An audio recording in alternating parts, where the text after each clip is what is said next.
How you going, everyone? Have a look. I'm cleaning the leeks up, and most of you think these were garlic. I wish they were garlic, but no, they're leeks. Now, what I've noticed in wintertime is these have actually shrunk because they're not getting as much water, even though it's moist in the air and all that, we get a bit of rain. They're shrinking, so if you look down below the soil, the surface, they're actually wider at the base, just where the soil or the roots meets the actual plant. But the quick topic here is for those square metre gardens. Remember the other day we spoke about that? If you plant leeks and spring onions, don't pull them out. Just cut them to the ground so you can leave the roots in there and they'll spring up again. Have a look at this. This is it here. Look at that. That's been cut down. Wait, here we are. Have a look at that. See that? There's the old plant below. There's the new one coming up again. Yeah, a little bit of soil on there. You just wash that off and clean it up. Now, I'm cleaning all this up because I've got to put the mulch on top of this to get all the grass out.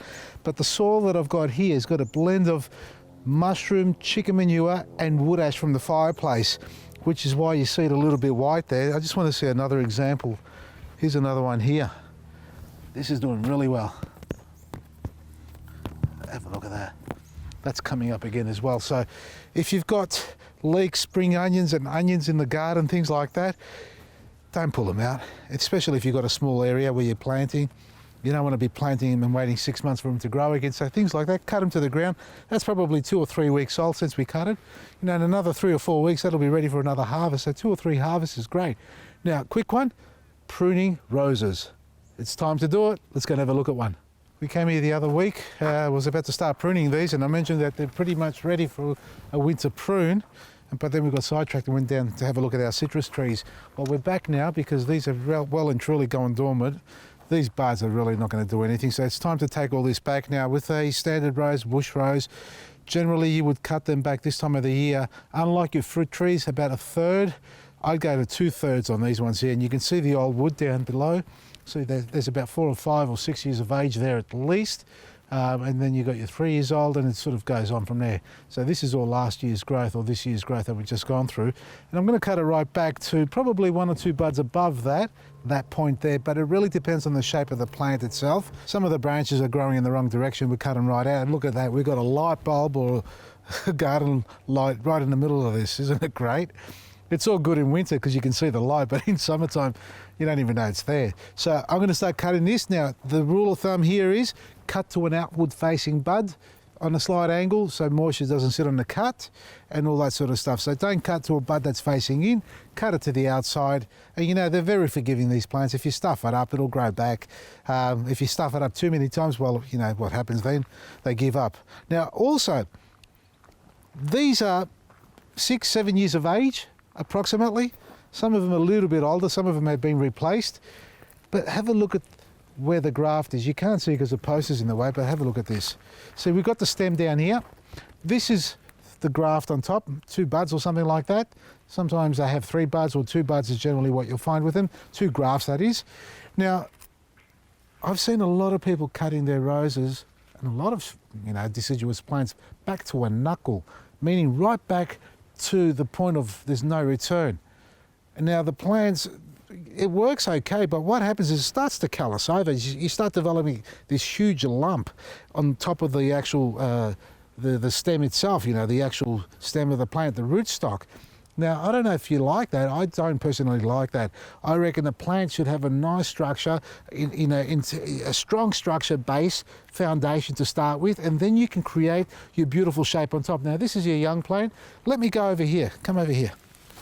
Now, this garden bed, folks, let me just tell you one thing. Yeah, there was a lot of weeds in here as well. We got them out. I've got my tomato plants. I've been warned by Mama Eleni. She goes, you touch those, I kill you. So I'm not allowed to pull them out because she, look at it. This is what I'm talking about. I can't take her out, she'll kill me. And she'll be watching this little segment. And if she doesn't see him in there, well, you won't see any more segments from me, that's for sure. Now, this one here is an older one, obviously, and you can see how well it's structured. It's got a nice open vase shape, and we've got all this upright growth. I didn't cut it back. This is about 3, I think this had about 2 or 3 prunes through the spring, summer, because it was such a prolific flower. I didn't give it another cut at the end. I thought just let it go, and that's why it's stretched out so high. But you can see there's been a couple of cuts through the growing season. Now this is going to come back down to about here again. So that's the whole idea. Stop talking, start pruning, you reckon?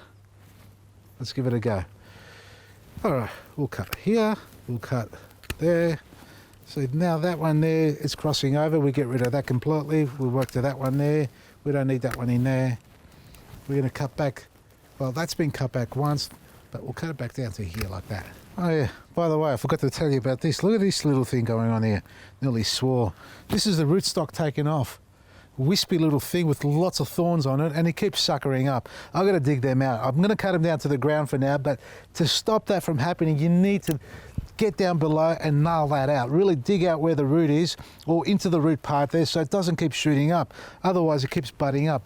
But you know, I can do that there. No sooner do I do it there, it'll come up over here somewhere. Now there's about 5 or 6, look how far it's stretched out, these roots. 5 or 6 suckers that have come up that I've got to get rid of after I finish pruning the top half. Let's get back to pruning this now.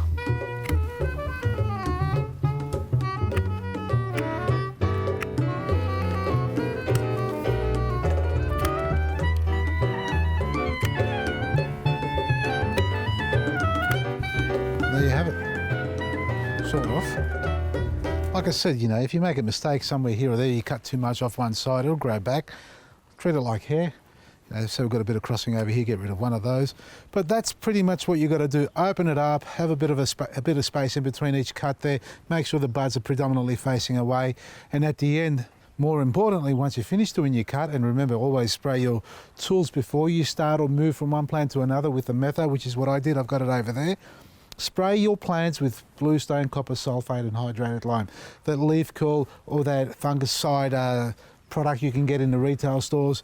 We've got it online as the 2 raw products mixed together, and that way you're protecting all those open wounds you've created with the cuts, so you don't have any dieback occurring, which is basically rose canker, and that can kill a plant if you don't look after it properly. And if you see it dying back, here's an example. See that little bit of dieback there? That stuff there, you've got to cut that out if it gets any worse. Sometimes it's, oh, look at there, that's it there. If that starts to travel, that whole limb has to come out. You don't want that traveling all the way back down to the center. And if it starts dying back through here and travels back down to the trunk, well, we're in trouble then, because you're not going to be able to stop it. You're going to lose the whole plant. So spray your plants, get your copper oxychloride spray, which is bluestone and hydrated lime, to seal all these wounds off. And the same with your fruit trees. Start applying that now. At this time of the year, when we're pruning all our plants, they need to be protected until the weather starts to warm up and the sap starts to flow again.